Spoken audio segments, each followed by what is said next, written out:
cette notion de suivi qu'on va retrouver et qu'on va discuter dans la table ronde, les regards croisés qui vont avoir lieu maintenant. Donc j'appelle les participants et Cédric à venir s'installer.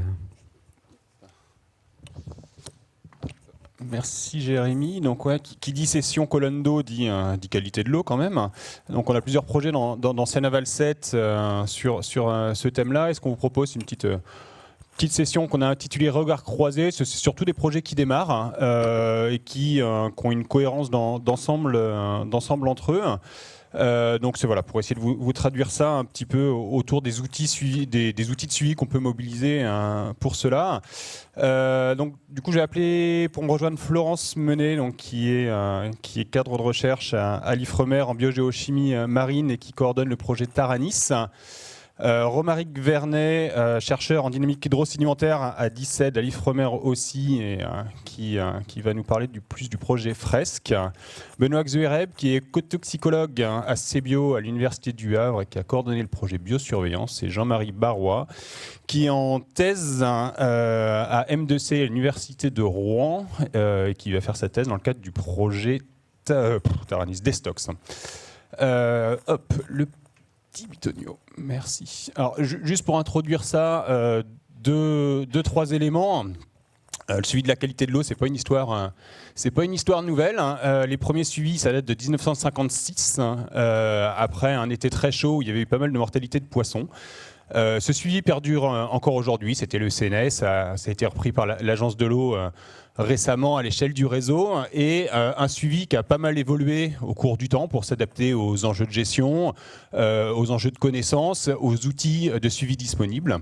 Donc il y a ce suivi qui est récurrent, on en a déjà évoqué ce matin, et il y a plein d'autres choses, donc notamment les campagnes scientifiques faites dans le cadre des projets ou des suivis menés par des partenaires, pour montrer un petit peu la diversité des choses ici, avec un petit clin d'œil à André Fichte pour ceux qui l'ont connu, qui était longtemps à la manette de ce suivi-là.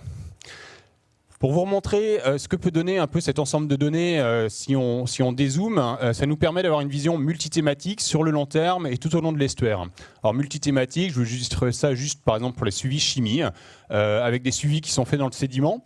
Et ce petit nuage de molécules vous montre ce que c'est aujourd'hui le cocktail de contaminants chimiques qu'on peut retrouver dans les sédiments de la Seine. Donc on retrouve beaucoup de choses, vous le voyez là. Et si on regarde ce qu'on peut en tirer, par exemple, là je vous ai juste retracé pour le cadmium, l'évolution récente des teneurs en cadmium dans les sédiments de l'amont de l'estuaire jusqu'à son embouchure. On voit cette jolie décroissance, cette jolie dilution bien connue pour pas mal de paramètres. Un autre exemple avec l'oxygène, qui est suivi depuis 1955 à basse fréquence. Là, c'est le graphe de toutes les couleurs, où on va de 1955 à aujourd'hui et en ordonnée, donc du barrage de pause jusqu'à l'embouchure. Et on voit bien la période avec les couleurs orange-rouge, qui était la période jusqu'aux années 75-80, avec des gros déficits en oxygène et des mortalités de poissons récurrentes. La période jusqu'aux années 2005, où on avait ces périodes de déficit en oxygène régulières, mais beaucoup moins intenses spatialement et temporellement. Et globalement, depuis 2005, plus de problèmes d'oxygène.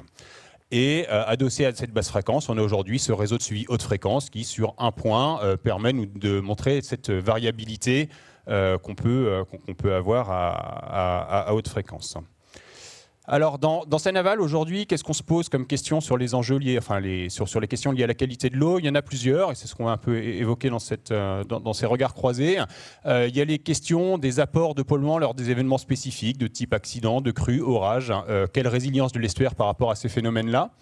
La question de l'héritage des contaminants historiques, des stocks de contaminants qui sont déjà présents dans les sédiments. La question des leviers de gestion à activer pour passer du rouge à du bleu dans notre état chimique DCE, pour faire simple. Des questions sur des nouveaux paramètres de qualité de l'eau. On peut penser à la pollution plastique, par exemple.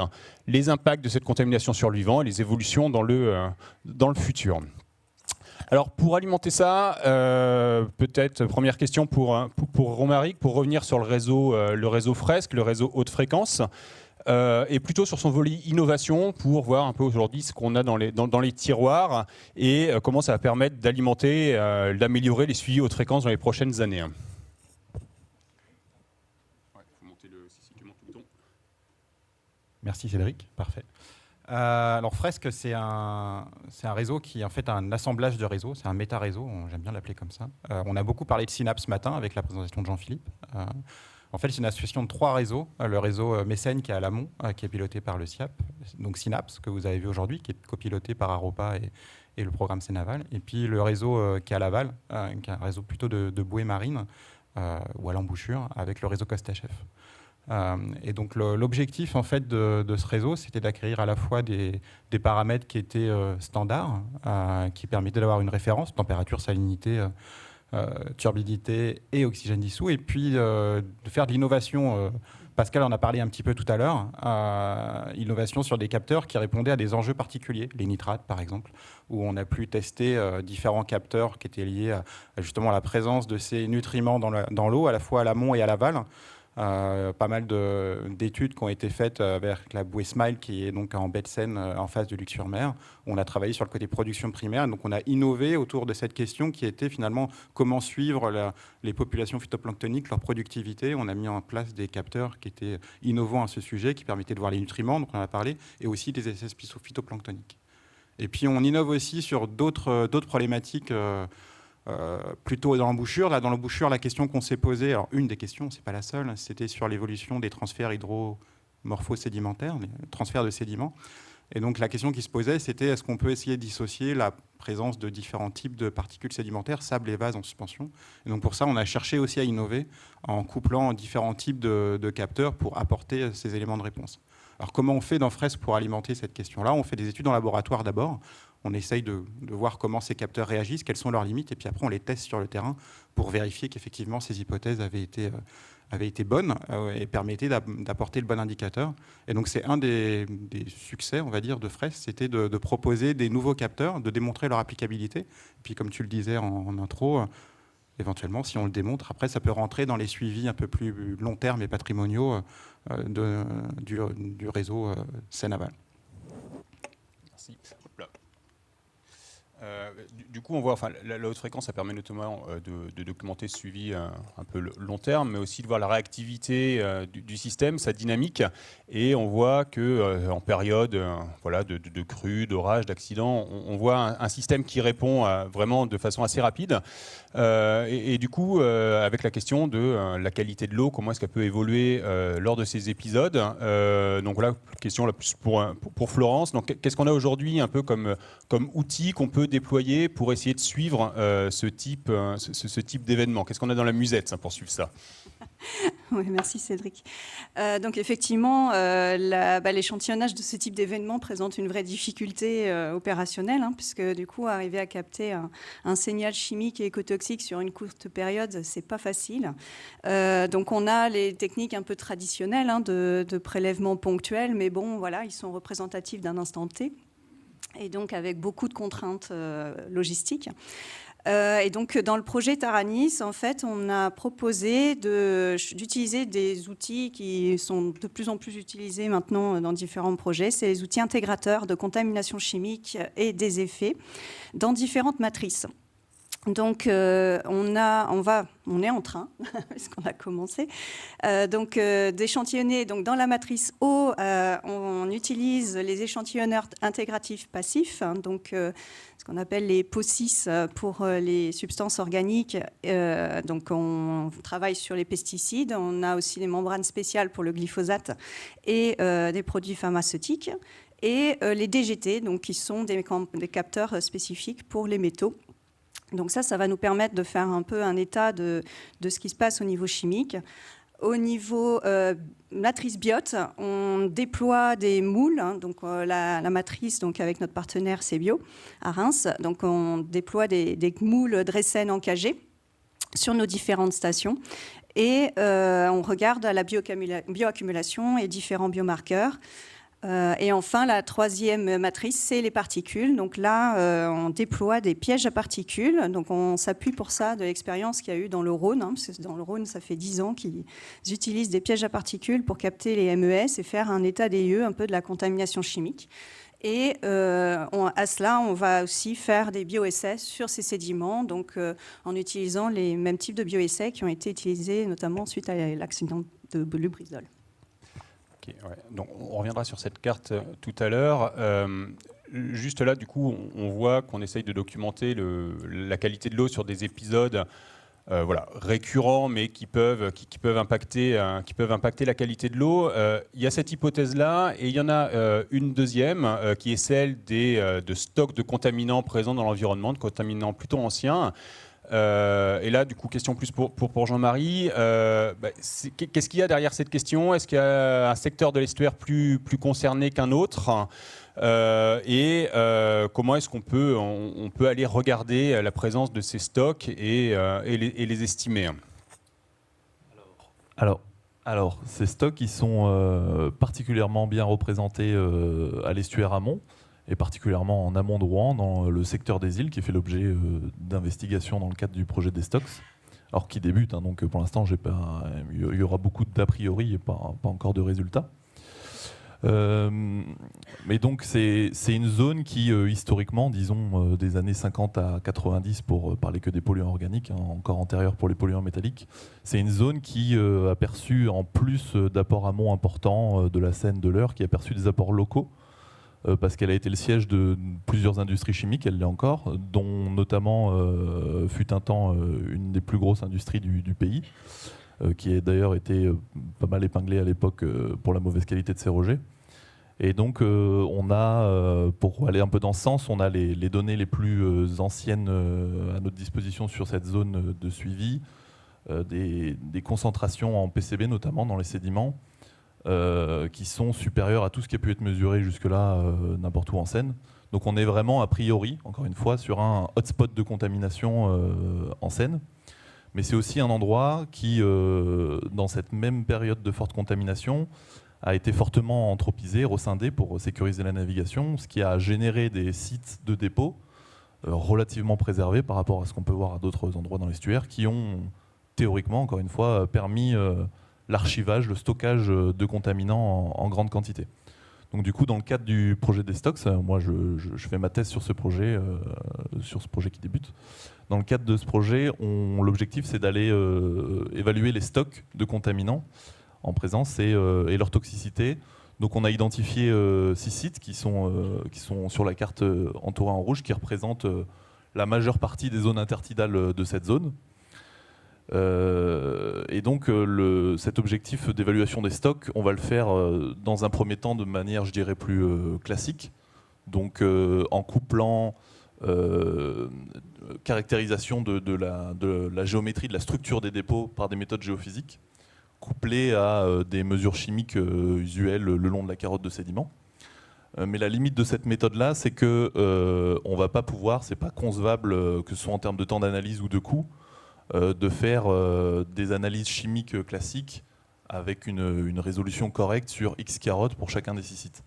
Donc je dirais l'innovation méthodologique de ce projet-là, ça va être mon objectif pendant la thèse, ça va être d'étendre les méthodes d'imagerie hyperspectrale à ces familles de contaminants-là. Donc pour brièvement présenter ce que c'est que l'imagerie hyperspectrale, vous en avez une illustration sur la droite. C'est une caméra qui va, le long de la carotte de sédiments, à haute résolution, acquérir les données de réflectance dans une multiplicité de canaux, en l'occurrence dans le visible et dans l'infrarouge, dans le proche infrarouge. Et ces canaux, ils réagissent à la présence de liaisons chimiques, hydroxyle, cycles aromatiques, des minéraux, etc. Et on est capable, en tout cas pour certaines variables environnementales jusque maintenant, on est capable de corréler ce jeu de données hyperspectrales à une variable cible.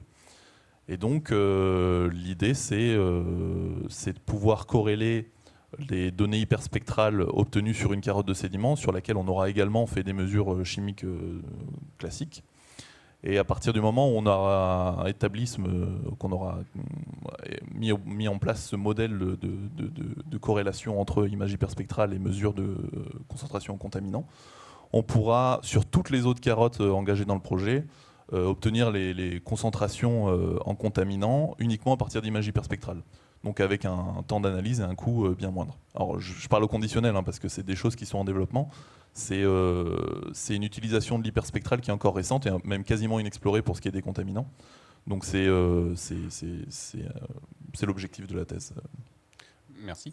Ouais, donc on voit que ça nous a apporté des éléments qu'on avait déjà, des choses qu'on avait déjà un peu faites par ailleurs, mais vraiment documenter ce secteur-là qui est celui du pic de contaminants qu'on peut avoir sur la Seine. Et avec derrière les enjeux qu'il y a sur ces stocks-là, ça va surtout être leur remobilisation potentielle en contexte d'événements exceptionnels comme on a pu l'évoquer, ou dans un contexte de changement climatique aussi. Est-ce que c'est des éléments que vous allez regarder un petit peu, ou c'est la suite de l'histoire?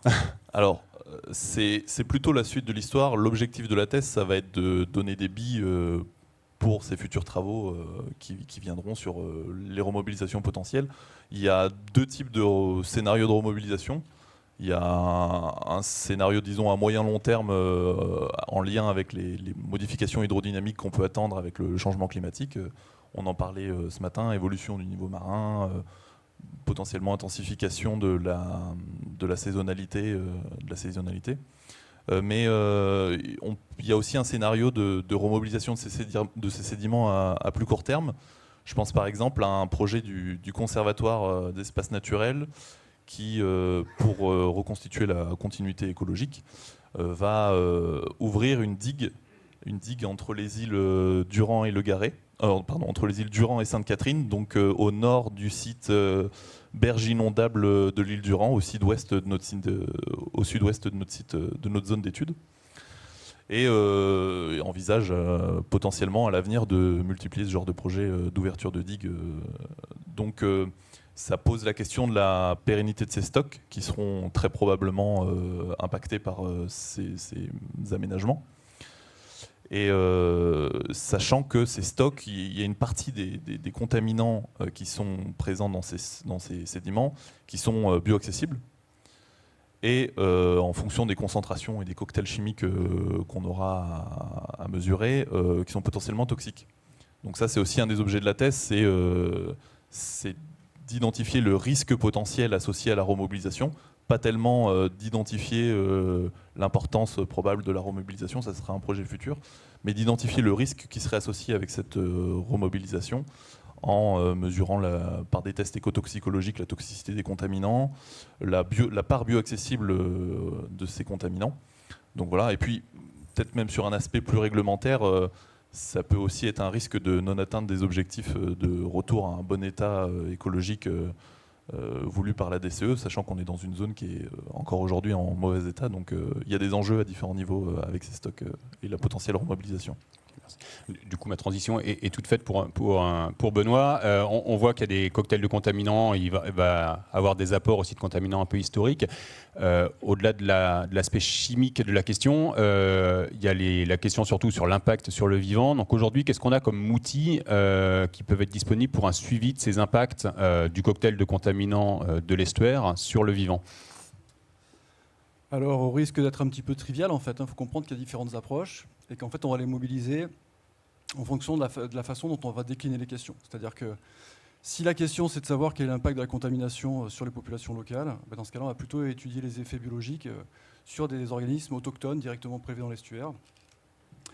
Au contraire, en fait, si la question, c'est de savoir un peu quelle est la toxicité qui est présente dans la matrice, évaluer la toxicité de la matrice, du coup, on va agir un petit peu différemment. On va plutôt, dans ce cas-là, favoriser plutôt le déploiement d'organismes dans les systèmes d'encagement pour essayer de minimiser en fait, la variabilité naturelle, pour pouvoir faire ressortir un focus plus sur l'aspect de la toxicologie, notamment en gommant tous les phénomènes en fait, d'adaptation, de tolérance qu'on peut avoir chez les populations locales. Voire même, en fait, on peut aller jusqu'à rentrer de la matrice au laboratoire pour appliquer des tests de bioessais en labo, pour gagner en répétabilité, gagner en pertinence toxicologique, mais forcément en perdant aussi la réalité d'un point de vue environnemental, forcément. Et donc, en fait, le périmètre d'application il va aussi également changer en fonction du contexte d'application, puisque forcément, ce ne sera pas les mêmes contraintes, les mêmes exigences. Si on fait une application locale sur un effluent, sur un accident ponctuel autour d'un épisode, d'un phénomène de crue, ou si au contraire, on fait une application beaucoup plus large échelle en surveillance, sans connaissance a priori. Donc tout ça, en fait, ça vous montre qu'il existe un panel d'approches disponibles qui sont déployables. Elles ont tout un point commun, c'est d'avoir finalement des méthodologies qui soient relativement robustes pour produire un diagnostic qui soit clair dans des conditions environnementales, et ça notamment pour des réponses biologiques. Ça passe par la définition de valeurs seuil, hein, un peu comme l'application des biomarqueurs en médecine. On a besoin d'avoir des seuils au-delà duquel on peut attribuer finalement la réponse biologique comme étant un impact d'exposition à la contamination chimique.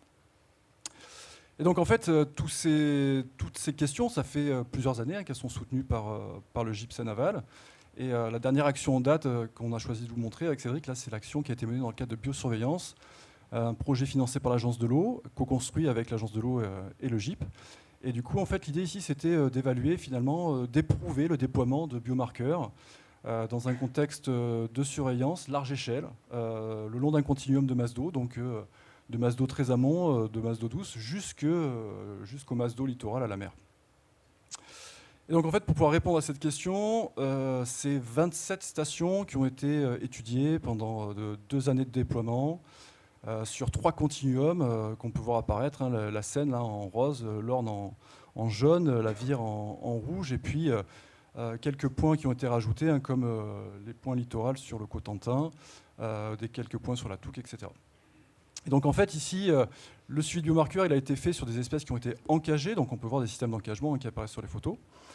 En tout, c'est 7 espèces qui ont été mobilisées pour pouvoir être représentatives de différents taxons, puisqu'on a mobilisé des mollusques, des crustacés, des poissons, et pour pouvoir aussi répondre aux exigences du milieu, puisque on a des masses d'eau de différentes salinités, donc ça demande forcément d'avoir des modèles de différentes salinités. Et donc en fait, pour en arriver là, il y a quand même eu un gros travail en amont qui a été effectué par le consortium, hein, de laboratoires qui ont participé au projet, justement pour finaliser, harmoniser toutes ces méthodes, notamment les seuils dont je vous parlais précédemment, hein, et puis les grilles d'interprétation de nos marqueurs pour rendre des résultats intelligibles, hein, pour le grand public et les gestionnaires. Et donc au final, le projet s'est plutôt bien passé. Je ne peux pas vous détailler tous les résultats. Ils sont disponibles dans un rapport sur le site Seine-Aval et puis sur l'Observatoire de l'Axe Seine. Simplement, ce que je peux vous dire, c'est que globalement, on a été très satisfaits. Les campagnes sont très bien déroulées. Les résultats sont cohérents avec, d'une part, la complémentarité en espèces, des espèces entre elles, pardon. D'autre part, avec la situation des masses d'eau, leur état DCE. Donc ça, c'était plutôt encourageant. Ça a montré vraiment, c'est une preuve de faisabilité, une preuve de concept, hein, de déploiement de ces outils dans des conditions de surveillance. Et puis, une des grandes réussites du projet aussi, c'est d'avoir justement délivré des résultats sous un format intelligible, hein, en termes de niveau d'effet, qui peut être comparé facilement à d'autres niveaux d'effet tels qu'on peut les avoir à l'issue des campagnes DCE. Et surtout, du coup, qui sont accessibles aussi pour le grand public, puisqu'une fois de plus, hein, ces résultats ils sont accessibles via l'Observatoire de l'Axe Seine. Merci Benoît. Là, on le voit, là, ce projet-là, ça nous a permis d'avoir une situation un peu de l'écotoxicité de la masse d'eau en situation normale, en étant période automnale, sans événements particuliers. Et du coup, pour revenir au projet de Taranis, là, qui va viser à aller vraiment chercher des événements particuliers, plutôt crus, orages, qu'est-ce que ça veut dire d'un point de vue stratégie, d'un point de vue terrain? Voilà, si vous pouvez nous décrire un peu la manip de façon un peu plus précise, vraiment plutôt sur ces aspects, voilà, stratégie terrain. Donc effectivement, suivre ce type d'événement, c'est un véritable défi opérationnel, hein, puisque du coup, il faut être très réactif. Donc la première question en fait, qu'on s'est posée, c'est quoi une crue, c'est quoi un orage, enfin, à partir de quand on considère qu'on est dans un événement cru ou un événement orageux. Donc pour ça, on a mobilisé les connaissances et les services compétents sur ces questions-là. Donc pour la partie orage, on a eu l'aide de Métropole Rouen Normandie, hein, qui nous a aidé à faire des bilans, justement, de faire le lien entre la pluviométrie dans le secteur de la boucle de Rouen et les déversoirs, en fait, ce qui se déversait dans la Seine sans passer par la steppe, et donc qui va potentiellement avoir un impact sur la qualité de l'eau. Et donc on s'appuie donc sur ces bilans-là pour fixer un peu des seuils en fait de pluviométrie, puisque c'est ça notre indicateur. Et on s'aide aussi donc d'une plateforme que Météo France nous a mis à disposition. Donc une plateforme qui nous permet d'anticiper un petit peu les événements orageux dans les heures qui suivent, et donc de prévoir nos campagnes pour pouvoir se déployer. Au niveau des crues, par contre, là, on s'appuie effectivement sur le système d'alerte qui existe déjà, le système Vigicru. Et puis aussi des observateurs locaux qui sont très attentifs sur ce qui se passe devant leur bâtiment. Dès qu'il pleut, on t'appelle. Ouais, c'est ça. La scène monte. Juste pour la petite info, là, il y a du coup suivi. Enfin, effectivement.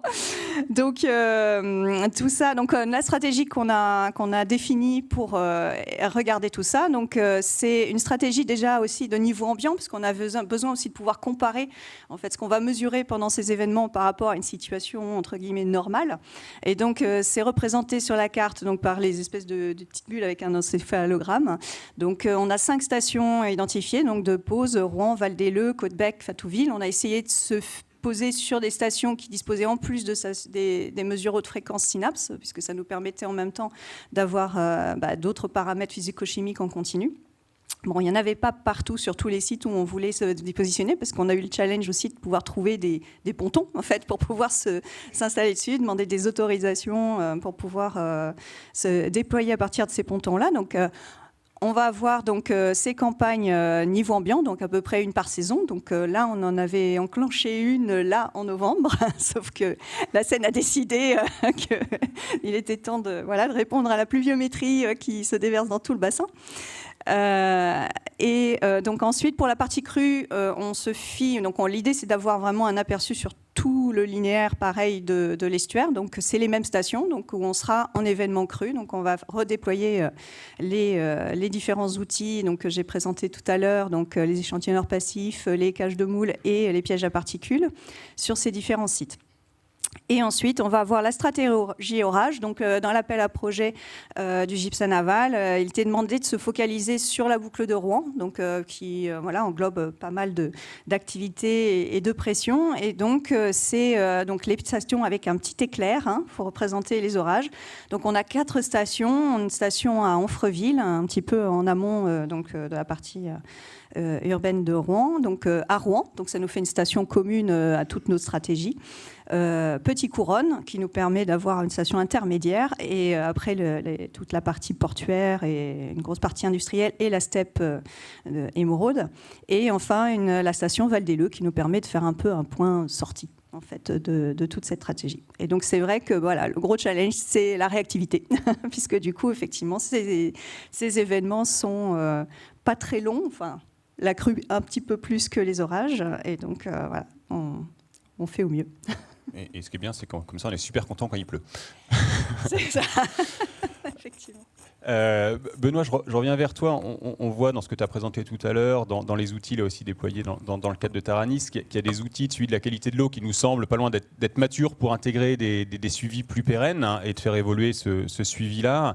Avec ton retour d'expérience sur biosurveillance, c'est quoi les enjeux un peu que tu peux identifier pour pérenniser ce type de suivi et transférer vers le monde un peu plus opérationnel ou le monde des gestionnaires, on va dire, pour aller dans un rôle vraiment de suivi, d'observation, qui n'est pas forcément le rôle des scientifiques en tant que tel. Alors, des leviers en fait, d'amélioration des méthodes, on peut en identifier plusieurs, mais c'est valable même pour des méthodes qui sont bien implantées, comme de la chimie ou des indices écologiques, ça c'est pas le souci. S'il y en a vraiment s'il y a vraiment un point fort en fait, qui ressort des études qu'on a pu mener, c'est la nécessité d'acquérir des grandes séries de données temporelles, spatiales. Parce que, en fait, j'ai envie de dire peut-être encore plus pour les réponses biologiques, on a besoin en fait, d'intégrer toute la variabilité naturelle. Donc les grandes séries de données, ça nous permet d'affiner nos valeurs seuils, dont on a parlé tout à l'heure. Les seuils sont faits pour être affinés avec l'accumulation de données. Ça nous permet de confronter la robustesse des techniques. Ça nous permet d'observer des tendances ou des trajectoires. Et les tendances, c'est important, puisque les gestionnaires, ce qui se pose en termes de questions, c'est finalement ce qu'on est capable de mesurer au niveau individuel, comment ça peut se retranscrire à des niveaux d'organisation supérieurs, notamment des indices écologiques, comment on peut faire le lien avec. Et ça va venir en fait de la multiplication des observations. Et puis du coup, tout ça, ça va aussi nous conduire vers la standardisation, voire la normalisation des méthodes, comme on a pu le voir déjà apparaître sur certaines méthodes qui ont fait l'objet de grandes séries de données. Et donc en fait ça c'est nécessaire pour tranquilliser aussi le gestionnaire qui finance les travaux, rendre confiant le privé qui va s'investir en fait dans l'application de la méthode avec une perspective commerciale. Et donc en fait tout ça, ça s'auto-nourrit, donc c'est vraiment important. Et donc pour ça, je pense qu'il y a une des pistes, entre autres, ça serait d'essayer d'encourager l'application de certains outils qui apparaissent pertinents pour le scientifique, mais pour le gestionnaire surtout, et d'essayer ces outils, de les appliquer dans différents contextes, justement pour capitaliser autour de ces outils, capitaliser la donnée, et pour pouvoir les fiabiliser de plus en plus. Ce qu'on voit un petit peu dans des projets comme Taramis, autour des problématiques crues orages, on voit un petit peu l'application de certains de ces outils, notamment autour des DRSN, et c'est très bien. En fait, c'est comme ça, c'est en capitalisant sur le long terme, en créant ces séries de données, qu'on va rendre l'outil de plus en plus fiable et finalement transférable dans une sphère un peu plus privée, opérationnelle. Et il y a déjà des exemples qui existent, et du coup, on voit que après ça devient un cercle vertueux, puisque finalement la question scientifique, quand on garde toute la porosité entre le scientifique et l'opérationnel qui applique les méthodes, ça auto-nourrit les questions, ça permet même de créer des questions, des perspectives de recherche qu'on n'avait même pas imaginées avant. Et je pense qu'il faut vraiment qu'on arrive à rentrer dans ce cercle-là. Ouais, un peu la même question, enfin, ça rebondit pas mal sur la haute fréquence avec ce qu'on a vu ce matin. On voit bien avec 10 ans de données comment ça permet de capitaliser ça et de nourrir cette surveillance-là. Du coup, un peu la même question, Romaric, sur la haute fréquence, un peu les enjeux pour cette pérennisation, les points clés qui te semblent importants si on veut avoir nos séries pour les 40 ans du GIP qui ont continué à être incrémentées. Effectivement, on a le même enjeu que sur le côté biologique, d'acquérir des séries long terme, c'est essentiel. On en a eu l'illustration ce matin avec Synapse. On voit que 10 ans, on voit des choses. C'est difficile d'établir des tendances quand même sur 10 ans. L'intérêt annuel, reste fort. Donc, ça nous invite à pérenniser plus longtemps ces jeux de données. Donc, il y a un enjeu temporel, évidemment. Alors, sur les tendances, mais aussi sur les événements extrêmes. On a eu les crues et les étiages surtout qu'on a pu illustrer en 2022 récemment. Donc ça nous a amené aussi à faire évoluer le réseau en allant consolider le réseau en ajoutant des stations là où on avait besoin de nouvelles mesures. Il y a aussi la tempête Ciaran, il y a 15 jours. Typiquement, ces réseaux-là nous permettent de voir à quel point le système est réactif à ces événements extrêmes. Pour la petite histoire, j'ai regardé les séries temporelles haute fréquence qu'on a il y a 15 jours et c'est la première fois que je saturais le capteur de surface en turbidité. Alors ça, quand je vous dis ça, ça ne vous apporte pas grand-chose, mais on a atteint 200 mg par litre pendant plusieurs heures de façon continue au moins. C'est-à-dire qu'il a saturé, donc on ne sait même pas jusqu'où il est allé. Donc ça a quand même dû pas mal chambouler l'embouchure, je pense. Ça sera intéressant de voir ça. Donc voilà, sans ces séries temporelles haute fréquence, on ne capte pas ça. Pareil pour la crue de juin 2016. Normalement, on ne s'attend pas à voir ce type de crue. C'est un peu embêtant. Si on n'a pas ces types de réseaux, on n'aura pas l'observation qui va avec. Donc ça, c'est pour le spatial. Pour le temporel, pardon. Il y a le spatial aussi qui est intéressant. On l'a vu qu'on a besoin de compléter nos réseaux. Dans Fresque, on a commencé avec une station à l'embouchure, Seine. On a la station de pause qui arrive, c'est une super nouvelle, on l'attend depuis quelques temps et c'est pas évident de mettre en place ces réseaux, mais quand ils y arrivent, on en est satisfait. Et puis il y a la station de Fatouville qui est arrivée, donc on voit qu'on consolide ça. Et donc il y a un enjeu derrière Fresque, c'est qu'on a l'information non seulement dans l'estuaire, mais de l'amont à l'aval. On va de Paris, on va jusqu'à la mer, et donc on est capable comme ça d'analyser nos données et donc de mieux comprendre comment le système fonctionne. Pour moi, il y a un autre enjeu qui est on l'a dit tout à l'heure avec Synapse, pareil, finalement, maintenir ces réseaux, c'est pas simplement mettre une sonde dans l'eau et attendre qu'elle fonctionne toute seule. Ça serait magique, c'est rarement le cas. Ça introduit des trous, je suis d'accord avec toi, Jean-Claude. Parfois, ça marche pas tout le temps, mais on fait ce qu'on peut. Et donc, l'objectif, c'est de rajouter du qualitatif. C'est donc de pouvoir rajouter une donnée qui est fiable, la plus continue possible. Et pour ça, ça nécessite de mobiliser les équipes et des moyens. Et mine de rien, c'est pas automatique. 400 heures, je crois, tu disais, pour Synapse de maintenance. Voilà, et c'est que Synapse, quoi. Et puis, c'est des stations qui sont accessibles de la berge. Alors, quand on est en mer, ça devient un peu plus compliqué aussi. Donc, c'est des enjeux aussi de maintenir l'effort collectif pour pouvoir produire ce type de série temporelle. C'est pour moi important pour la suite. Est-ce que tu veux qu'on parle valorisation ou tu voudras qu'on en parle après ? Vas-y. Tu me lances ? Parce que derrière, il y a pourquoi on le fait et à quoi ça sert. Donc on a vu avec le rapport d'Alexandre et de Jean-Philippe sur Synapse, on voit qu'on est capable de dégager des indicateurs. C'est à ça que ça sert le réseau aussi, c'est de dégager des indicateurs qui nous montrent les évolutions de notre système. Donc ça c'est bien parce que ça aide, c'est des outils d'aide à la gestion qui sont intéressants. Alors pour les scientifiques aussi, c'est un outil formidable, hein, je vous rassure, on l'utilise énormément, on essaye de publier au maximum dessus, sur les innovations, mais aussi sur ce qu'on peut voir en termes de processus. Donc c'est un des intérêts de ces réseaux. Le dernier, et on en a parlé un petit peu, c'est que ça contribue aux autres projets de recherche. C'est-à-dire qu'on donne des informations qui permettent de contextualiser les acquisitions qui sont faites par ailleurs sur des projets qui peuvent être plus ponctuels. Et le fait de pouvoir avoir ces données qui nous donnent un état finalement à l'instant T du système, ça permet de repositionner des observations qu'on va faire à la fois en termes de biologie et aussi de contamination. On le verra cet après-midi aussi sur des suivis qu'on est en train de mettre en œuvre sur les vasières, par exemple. Je vais m'arrêter, je te rassure. Et donc, ces réseaux en fait, d'observation, ils ne nourrissent pas que la colonne d'eau. On va voir qu'ils vont nourrir l'ensemble, et pas que la physique ou la biogéochimie, mais ils nourrissent l'ensemble des compartiments de l'estuaire sur lesquels on s'intéresse. Et donc, ils sont essentiels à maintenir. Et donc, j'espère qu'on en est tous conscients et qu'on va tous aller vers ça. Et effectivement, vivement les 30 ans. On aura, je pense... 2 années de plus, ça sera intéressant. Et puis les 40 ans, il n'y a pas de souci, on espère être là encore. Encore, hein, je sais pas. C'est ça. Ouais. Non, mais après, dans ce que tu dis, c'est intéressant. C'est pour ça aussi là qu'on a voulu faire un peu ce petit regard croisé. On voit bien que les disciplines se nourrissent, se répondent et puis permettent d'explorer des hypothèses posées par les uns ou par les autres. Et finalement, ça voilà, il y a ce cercle vertueux où plus on a d'infos, plus on a de données, et ça permet de comprendre d'autres choses. Donc l'intérêt aussi de projets pluridisciplinaires. Et là, ça l'illustre bien. Il nous reste quelques minutes là, si voilà, ça vous évoque des questions ou des réflexions un petit peu voilà, sur ce qui est mis en place là, sur ces suivis ou outils innovants pour le suivi de la qualité de l'eau et le suivi de cette trajectoire-là. Ouais, oui, j'ai une question sur les matières en suspension que vous allez récupérer. Vous allez les prélever comment les conserver et quelles analyses vous comptez faire dessus ?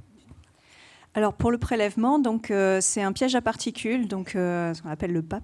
Ouais. Donc c'est une boîte en fait qui permet de capter les particules à l'horizontale, donc en flux horizontal. Hein. C'est pas un piège à sédiments qui va capter ce qui tombe, mais vraiment on est dans un flux horizontal.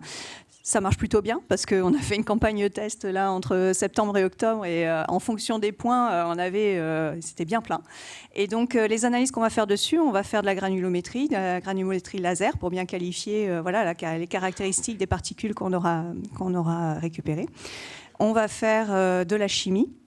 Donc pour ça, on va chercher les contaminants type métaux, HAP, PCB, tributyllétain, je ne sais plus toute la liste, je crois que c'est un. Oui, quelques pesticides effectivement historiques, hein, parce que c'est ceux qui en fait s'accumulent plutôt dans la partie particulière. Et puis, il y aura des bioessais qui vont être réalisés par Toxem. Donc, c'est les mêmes bioessais qui avaient été faits suite à l'accident de Librésol. Donc, je prends mes petites notes parce que moi, je ne les connais pas par cœur. Donc, il y a des bioessais de Géonotox, il y a SOS Chromotest, Test Comet, les perturbations endocriniennes, donc les IAS-IAS, Test IAS-IAS, anti-IAS, anti-IAS, et toxicité globale, donc toxicité sur cellules de poisson. Donc, c'est les mêmes bioessais. Okay. C'est aussi le même panel. C'est aussi le même panel de bioessais qui vont être faits sur des carottes du projet Destox. Donc du coup, ça va permettre aussi de voir un peu la toxicité potentielle apportée par la Seine sur ces périodes de crue-orage, en période normale sur les données qu'on avait déjà sur les sédiments en place post-Lubrizol, où il y avait eu du suivi sur plusieurs mois, et du coup dans les stocks de contaminants. Donc ça va permettre de hiérarchiser un petit, d'avoir des éléments de hiérarchisation sur cette toxicité qui passe ou qui est présente en Seine. Ok. Et vous les conservez comment, vos matières en suspension ? C'est en chambre froide ou... Eh bien, oui. Pour la partie bioessais, ils vont être faits sur du sédiment frais, sur les MES fraîches. Donc, ils vont être conservés en frais, donc dans les enceintes thermostatées. Et puis, de toute façon, les tests vont être faits assez rapidement, en fait, après les prélèvements. Et puis, pour les analyses chimiques, on va probablement les congeler parce que là, ça prendra un petit peu plus de temps.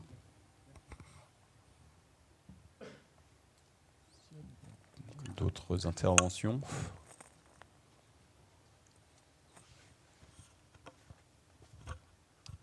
Moi, c'est pas exactement. Donc, Fanny Olivier, Agence de l'eau, c'est pas exactement sur cette table ronde-là, mais sur les présentations précédentes à Sylvain Duhamel, auquel on n'a pas eu le temps de poser des questions, justement par rapport à ce que vous avez dit sur le suivi amont avec les problématiques DCE. Vous disiez que c'était pas trop possible de travailler sur l'amont au-delà de Rouen.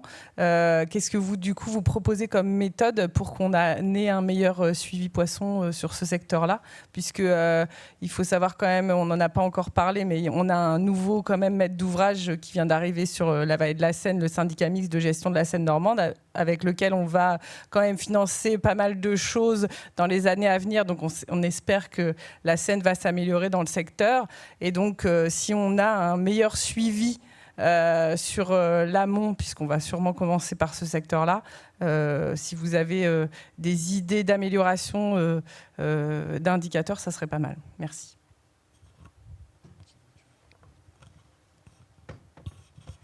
Bien, merci pour cette question. En fait, il faut quand même rendre à la DCE ce qui revient à la DCE, c'est que ça nous a permis de voir que le dispositif était tout à fait pertinent dans certains secteurs et moins dans d'autres, c'est tout. Mais il a le mérite d'exister et le dispositif DCE doit se poursuivre en tout état de cause. Dans l'estuaire, c'est un petit peu le squelette sur lequel il faudrait bâtir une peau ou quelque chose de plus constitutif, mais le squelette, il est là. Et je pense qu'il faut le pérenniser. On l'avait déjà dit avec Jérémy en d'autres temps. Mais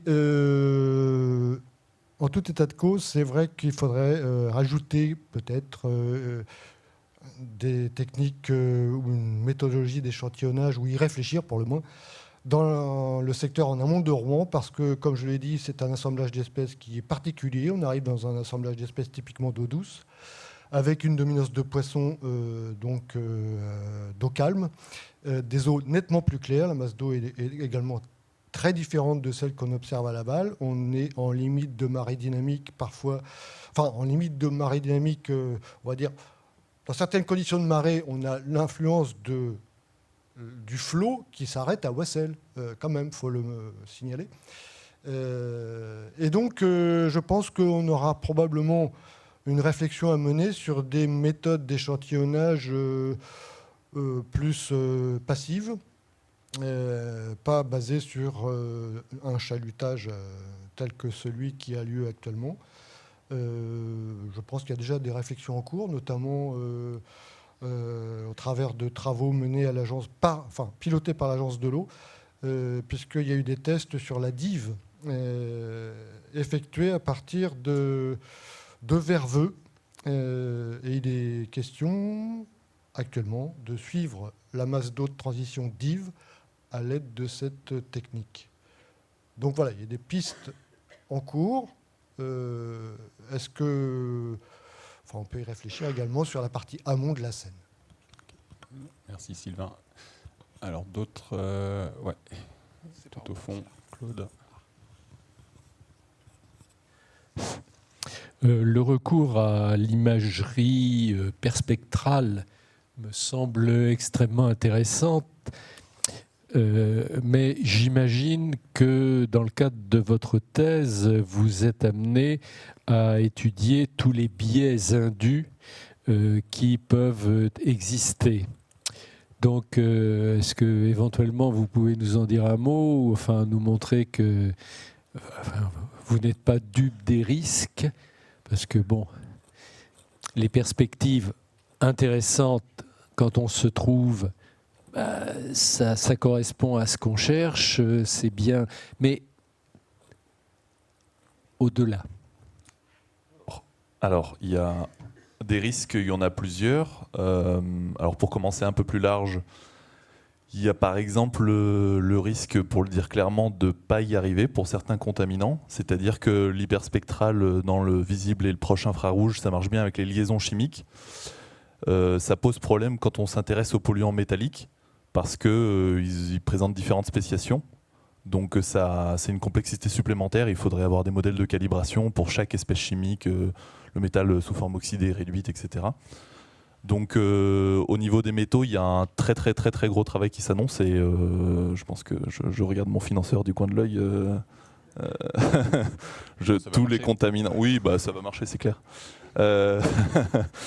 Donc voilà, il y a des risques pour certains contaminants. Il y a mon travail de thèse n'ira pas jusqu'au bout de l'ensemble des contaminants qui font l'objet de problématiques actuellement. Des biais, il y en a plein. Il y a la teneur en eau, il y a la granulométrie, les variations texturales de surface, etc.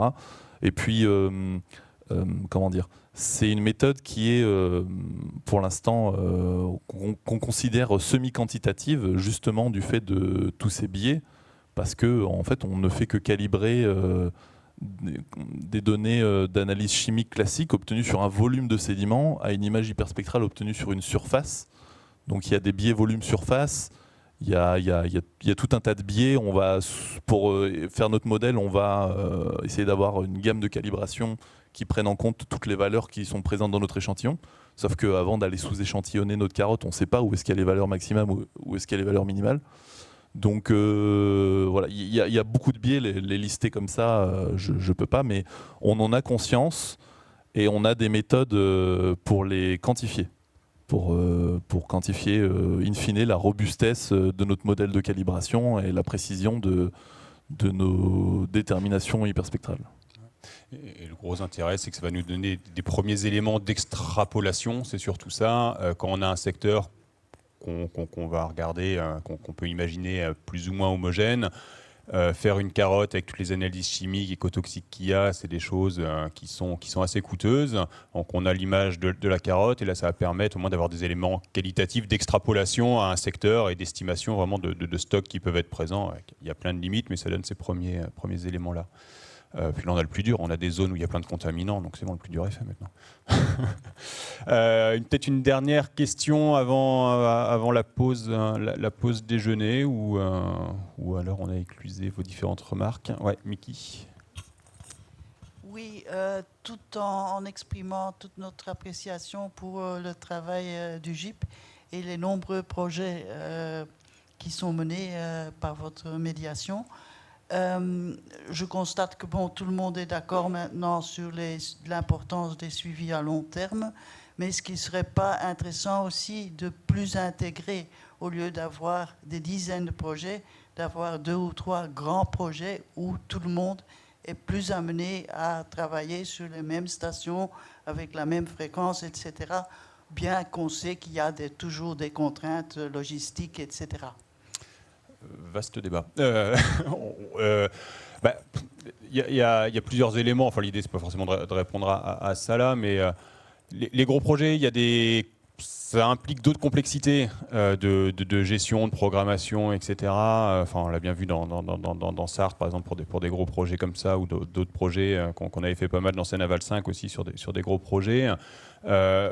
Projet, pas projet, la limite c'est pas tant ça que voilà, comme on essaye de faire là aussi, c'est de faire parler les projets entre eux. Quand il y a plein de monde sur le terrain, voilà, il y a du prélèvement de matière en suspension. Je suis sûr qu'il y en a qui vont te demander si tu auras un peu de rab. On voit bien les données haute fréquence, ça nourrit d'autres projets. Enfin voilà, c'est vraiment de croiser ces projets au sein de la communauté Seine-Aval. D'où l'idée aussi de ces rencontres aujourd'hui, de se voir en vrai. Ça va être plus facile pour croiser les projets qu'en webinaire. Donc c'est peut-être plus tout ça qui va répondre qu'un méta gros projet qui intègre tout. Ça, à la limite, c'est le côté un peu convention ou tambouille administrative. Mais l'important, c'est que chaque équipe sache un peu ce que font les autres. S'il y a des choses qui vous font tilt, c'est là où c'est l'occasion d'échanger et de voir comment ça peut vous alimenter. Et c'est tout l'intérêt d'un programme en tant que tel, comme les Seine-Aval, par rapport à des projets qui sont les uns à côté des autres. Ça c'est beau comme conclusion, ça, avant d'aller manger. Ouais, mais Cédric, mine de rien, on essaye de le faire malgré tout. Enfin, effectivement, oui, bien, on va le voir cet après-midi avec les suivis de Vasière, par exemple. L'objectif, c'est de mutualiser au maximum les sites pour qu'effectivement un maximum d'informations soient collectées à partir des mêmes sites. Et puis, effectivement, il y a toute l'historique. Et donc, les chercheurs, les membres du GIP connaissent bien les observations qui sont faites aujourd'hui, qui seront faites plus tard. Et quand on peut tout faire au même endroit, on ne s'en prive pas non plus. Donc, la dynamique est déjà, je pense, enclenchée. effectivement, je pense qu'en faire un seul projet, ça deviendrait lourd à gérer, mais le tout, c'est qu'effectivement, l'information soit disponible. Et on a la chance d'avoir le GIP qui, justement, permet justement de mettre en contact et en lien l'ensemble des acteurs de l'observation pour être sûr qu'on mutualise au mieux et qu'on gère au mieux les efforts d'observation qui ont un coût réel. Merci beaucoup à vous quatre et aux différents intervenants de ce matin. Petite pause déjeuner jusqu'à quelle heure? Jusqu'à 13h, ça vous va? Ouais, non? Ouais, 14h alors. Bon appétit, à tout à l'heure.